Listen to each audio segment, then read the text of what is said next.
Hi everyone and welcome back to Get to the Plot Film Club. I hope we have all had an amazing week this week. I feel like I've had quite a whimsical week this week, and I think it's funny because of the movie that we're watching. Obviously it's Dark Crystal, but I've been working, but I had afternoon tea on Wednesday in a castle. That was pretty cool. It wasn't crazy interior, like it wasn't like medieval on the inside. It more felt a bit kind of Victorian actually, or like Regency, I guess. But yeah, no, it was so nice. It was so lovely because it was just me and my mum, and we were just hanging out. And I love afternoon tea because you can do that thing of you can eat things at the same time and be like, oh, what do you think of this? Oh, like I don't know, it feels immersive. I love it. One thing I'd love to do is taste film actually, and let me know if you've done it in the comments because I want to know if it's actually worth the money because it is quite expensive. But I love watching movies and eating my dinner, so I just think it would be a bit of me. But yeah, I'm also going to see My Fair Lady on Friday, which will be yesterday when I release this. There you go. And I'm seeing that with my mum as well, so I'm very excited. But yes, I hope we all have had a really lovely week, and I hope we have all enjoyed the movie. I think this movie seems to be very Marmite with a lot of people, but we will get onto that at the end when we talk about the reviews. So, this movie came out in 1982. It's a dark fantasy movie directed by Jim Henson and Frank Oz, the absolute iconic duo that they are. They originally met in 1961 at a Puppeteers of America festival, which is crazy that it even exists, in California, where Oz was 17 years old. Now, Oz remembers Henson as a quiet, shy guy who made fresh, amazing puppets unlike anything seen before. Henson recognised Oz's raw talent, and 2 years later, in 1963, when Oz was 19, Henson invited him to New York to work at Muppets Incorporated. Produced by Gary Kurtz and Henson, and the screenplay was written by David Odell, based on the story from Henson himself. The film was promoted as the first major live action motion picture without any human actors, featuring characters realised through groundbreaking animatronics created by Jim Henson's Creature Shop. Many of the creatures, such as the oh god, I'm just forewarning you now that I'm just not good with like names of things, especially when it comes to fantasy. So if I do say anything wrong, I do apologize now. And also, I feel like I'm gonna do a lot of takes for this because I'm just gonna be stuttering probably most of the time. But I'll see how much I can keep in. Many of the creatures, such as the Skeksis, I think that's how you say it, Skeksis, required as many as 6 puppeteers to achieve full movement and expression. In addition to directing, Henson and Oz also performed several characters alongside their Muppet puppeteers that were regulars for the show. The primary concept artist was a fantasy illustrator, Brian Froud. I think, again, that's how you say his name. Famous for his distinctive fairy and dwarf designs, Froud later collaborated with Henson on his subsequent fantasy film, Labyrinth, which I know loads of you are fans of.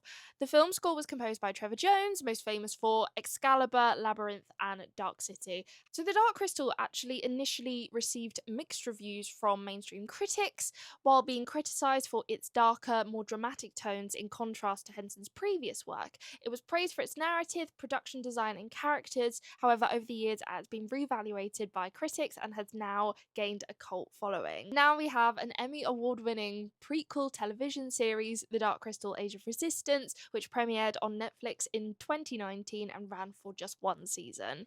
Jim Henson spent about $15 million to make sure that this film got the chance it deserved in theatres, and the movie turned around $40 million in the box office, and it made £2.4 million in the UK.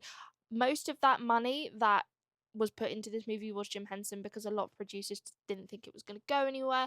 I think a lot of the initial creative ideas that they had for this movie, in particular, they originally wanted to use subtitles because they didn't want the Skeksis characters to talk English.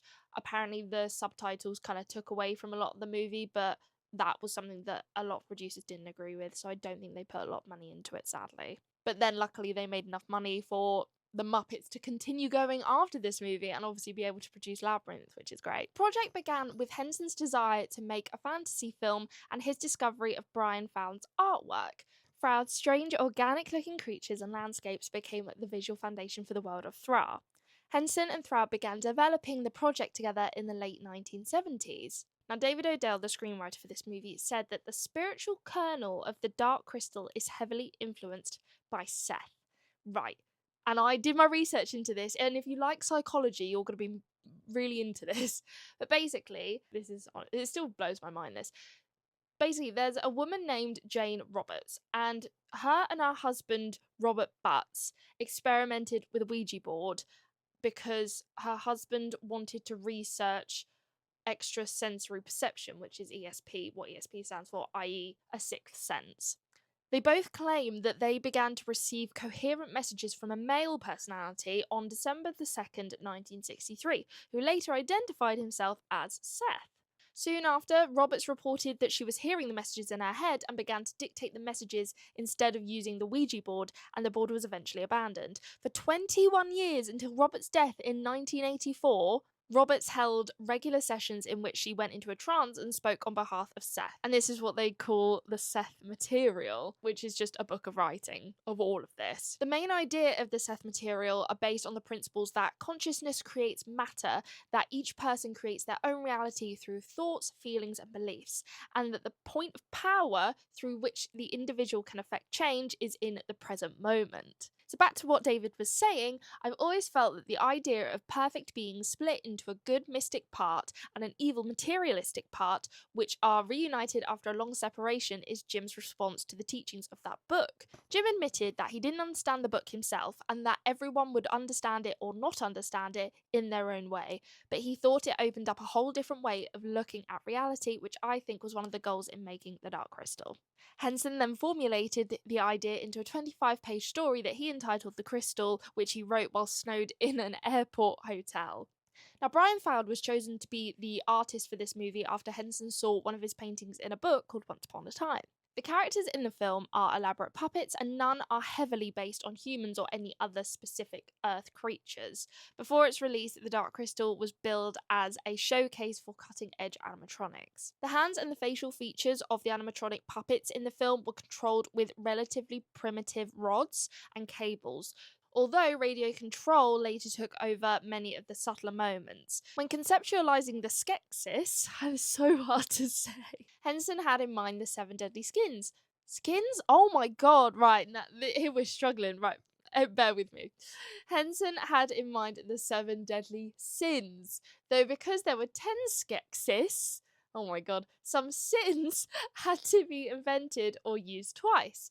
Froud originally designed them to resemble deep sea fish, but later designed them as part reptile, part predatory bird, part dragon, with an emphasis on giving them a penetrating stare. Each Skeksis was conceived as having a different job or function, thus each puppet was draped in multicoloured robes meant to reflect their personalities and thought processes. Each of their suits required a main performer whose arms would be extended over his or her head in order to operate the creature's facial movements, while the other arm would operate its left hand.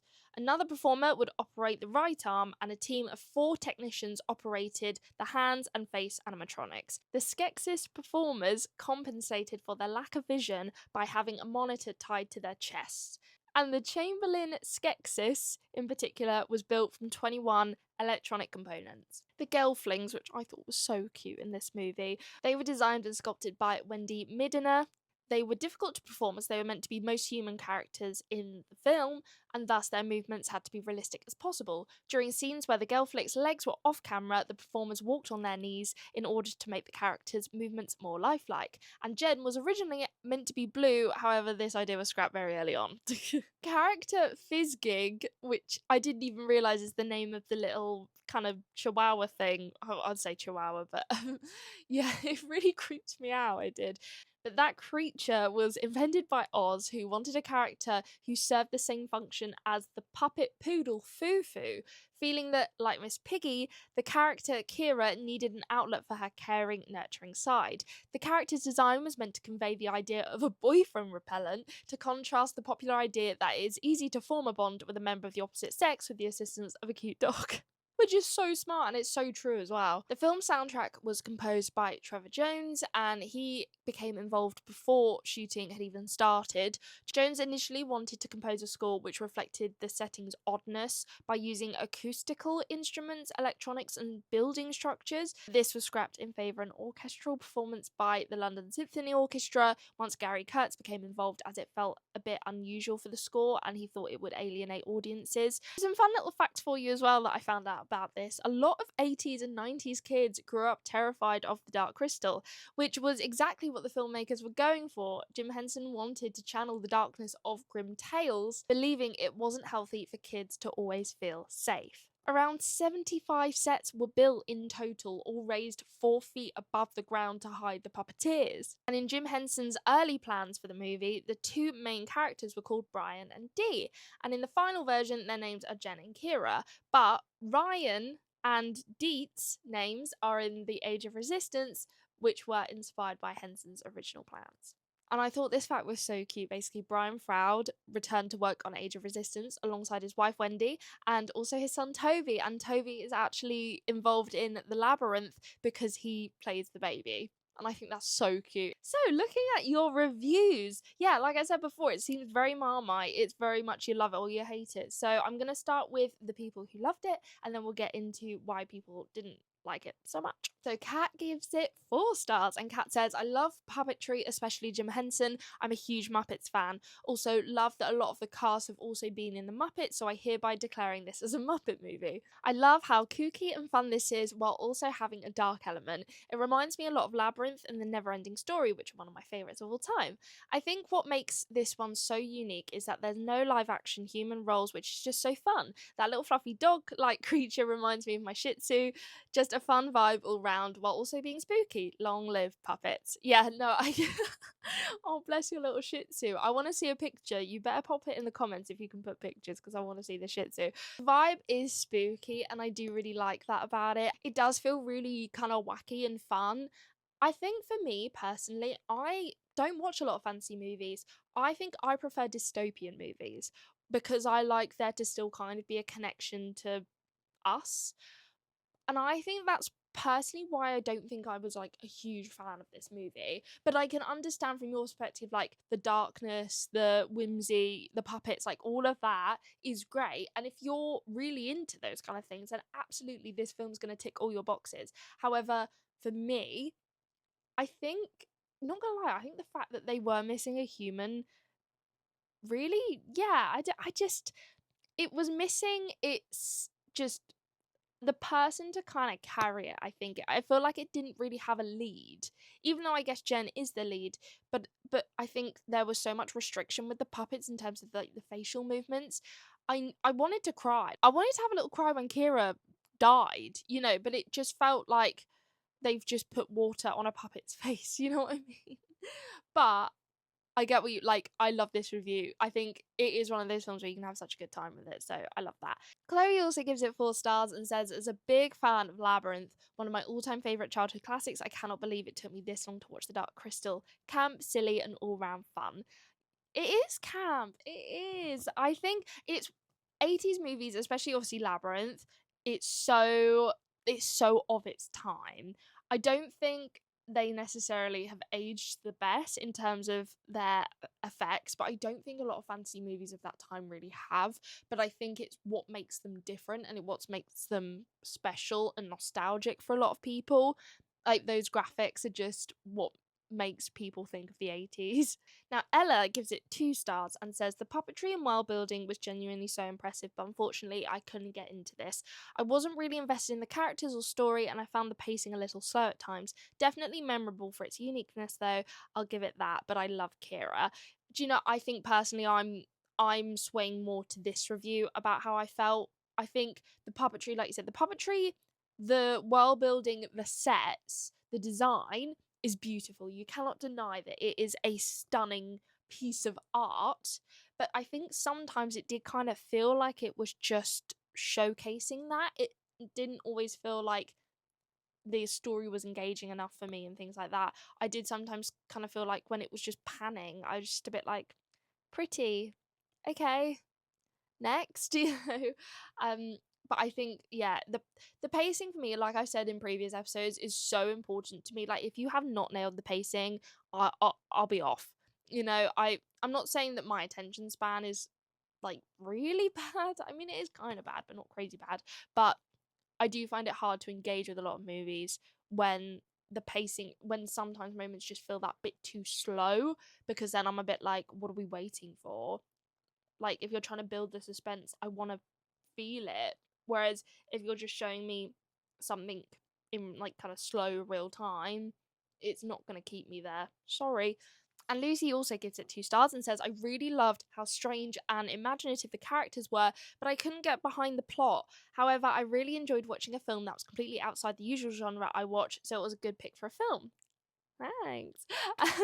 Yeah, again, like I agree with this so much. For me, it's not one I watch very often. I think I was talking to someone, I was saying about how Shrek is like one of my favorite fantasy movies. However, it is animated. I don't think I'm really one to reach for a live action fantasy movie. I'm going to admit something crazy here. I've never watched a Star Wars movie, and I don't know if I ever will. Like, I would like to at some point, but for me, it just feels a little bit too out there. Like, I don't feel part of that world. I feel for fantasy, like for example, I love Harry Potter because it's magical, but it's still set in the real world in a sense, and you still feel connected to it. You don't feel completely left behind because you need to be up to speed with all like the rules and the context and things like that. So I think that's why I don't lean to these movies.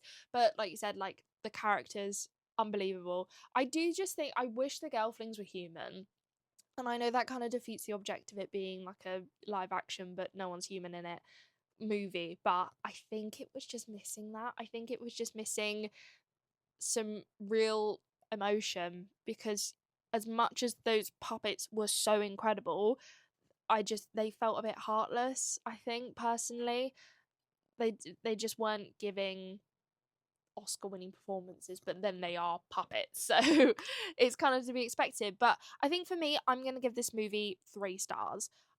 I don't think it's going to be one that I'm going to come back to, but I think that I admire everything they've done with this movie, and I think how they've gone about it is so clever. But I think the reason that Labyrinth has done so much better is just because it has people leading the narrative, and you follow those people, and then the puppets are around them.